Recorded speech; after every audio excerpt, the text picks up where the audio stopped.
Hello everyone, this is Rahul Verma and I'm with my group members Ayush Anand, Kajal Chandani and Divya Shakti. Today we are here to demonstrate a physics experiment which is basically based on the absorption coefficient of a liquid. Here we have taken our liquid as potassium permanganate. Okay.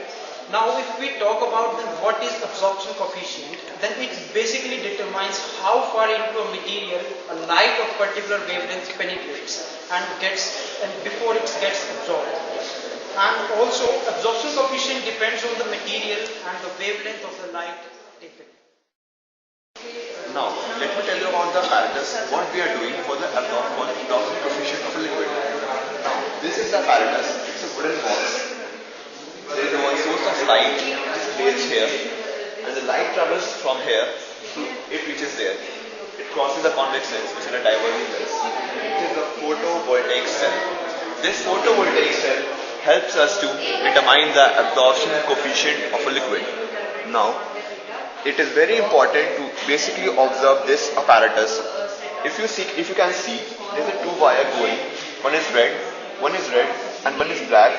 This is the potentiometer, which helps us to calculate the deflection present in the liquid.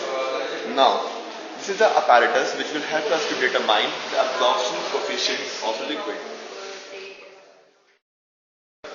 Here we come to the formula of the experiment where alpha denotes the absorption coefficient of the liquid. Alpha is equal to 2.303 upon T log theta naught upon theta, where theta naught denotes the deflection with water and theta with the deflection with KMnO4, and T is equal to the thickness of the absorbing medium. While we tabulate the observation of the experiment, we get to the thickness of the liquid with a corresponding increase in the thickness, theta, which is equal to the deflection with the KMnO4, also increases, and then we calculate the ratio of theta naught and theta and then take the log of it. Finally, we calculate the alpha absorption coefficient of the medium, and at the end we take the mean of it. Now let's have a look at the procedure of this experiment. First of all, we have to calculate the value of theta naught, that is the deflection with water. And for calculating it, we take some water in a glass beaker and then we put it in the wooden box under the convex lens. We switch on the apparatus and close the door, and keeping it for a few seconds, we open it and remove this wooden plate, and as soon as we remove this wooden plate, we see a deflection in the potentiometer, and this deflection gives us the value of theta naught. The next step in our experiment is to calculate theta, which is the deflection with KMnO4, and for that we have to put some quantity of KMnO4 into the beaker. Like for the first set of readings, I am taking 0.5 ml. Now we keep it under the convex lens as we proceeded with the case of water. We close it and keep it for a few seconds, and then we open it and remove the wooden plate, and we see a deflection in the potentiometer. Now this deflection gives us the value of theta deflection for the first set of reading, and with this the first set is completed.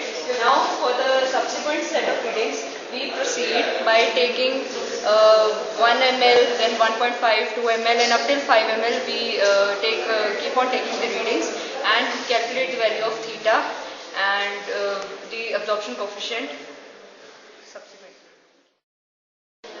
Now, let us look at the precautions that are very important in the experiment to take the accurate readings. The first one, this is the wooden box. We should make sure that this is a photovoltaic cell. So we should make sure that whenever we take the reading, we take it out the wooden plate, and as soon as the reading is completed, we put it back, so that as it is a light sensitive material, it can get damaged. The second part, we should close the door and ensure that no extra light is coming through it. We should make sure this. The third one, this is the potentiometer. We make sure that the voltage applied is constant throughout the experiment, so that it should not get damaged and we get an accurate reading. So with the last precautions, we conclude our experiment, that is the absorption coefficient of a liquid. Thanks everybody for the time and patience.